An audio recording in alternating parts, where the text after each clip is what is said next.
For centuries, the Chenab River has been a source of life for millions. But today, this powerful current is a flashpoint in one of the world's most tense geopolitical rivalries. So, how did a river become a potential trigger for conflict?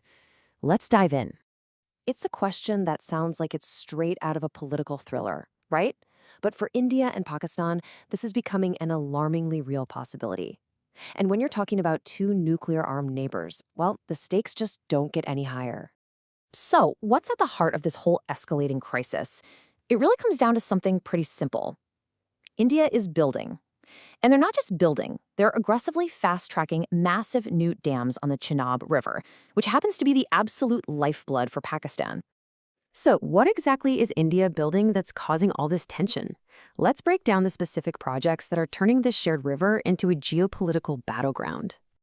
And the scale of this construction is just staggering. We're not talking about one or two small projects here. You've got the massive 1,856 megawatt Escalate project, the newly approved Dulhasti Stage 2, and a whole laundry list of others being pushed through.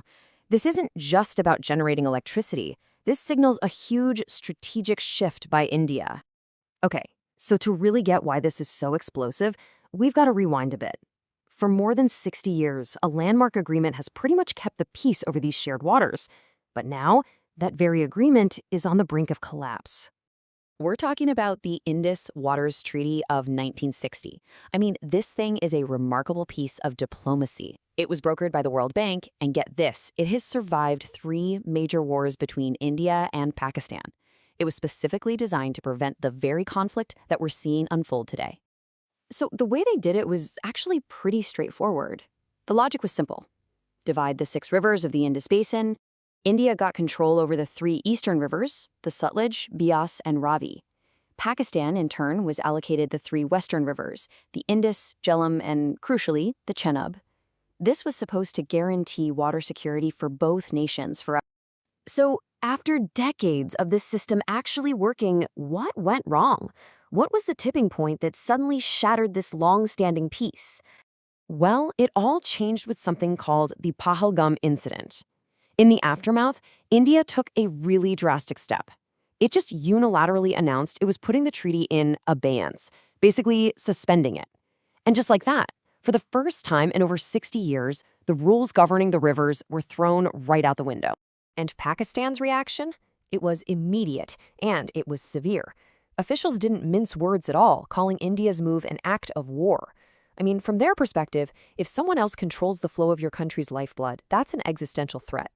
But, and this is a huge but, India framed its decision in a completely different light. Their story wasn't about weaponizing water, it was about national security.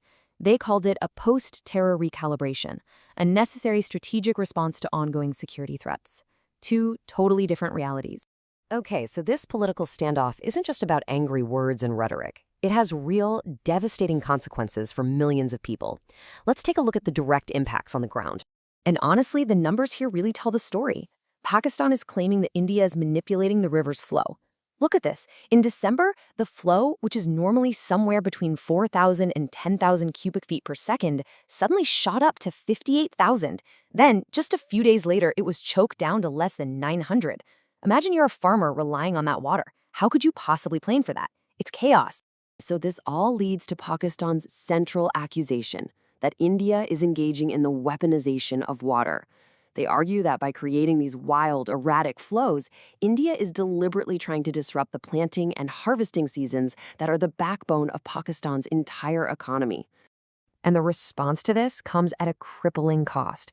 Pakistan now feels like it has no choice but to build its own mega dams to store water and try to counter India's control.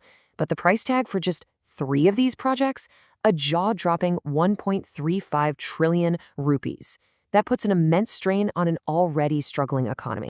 Meanwhile, you look across the border and you see India's motivation. It's power. Literally. That Escalate Dam alone is going to generate over 1,800 megawatts of electricity. It's been declared a project of national importance, which tells you just how critical this energy is for India's future. But here's where the story takes a big turn. While both nations are laser-focused on controlling the river, they might be ignoring a far greater shared threat. one that, doesn't really care about borders. You see, the Chenab River's flow is incredibly vulnerable. A full 50% of its water comes directly from glacial melt. That means its very existence is tied to the health of the Himalayan glaciers. And this next number is the most alarming one of all. Since that treaty was signed back in 1960, the glaciers feeding the Chenab have lost over a third of their volume, a full 33.3%. Gone. That is a truly catastrophic loss.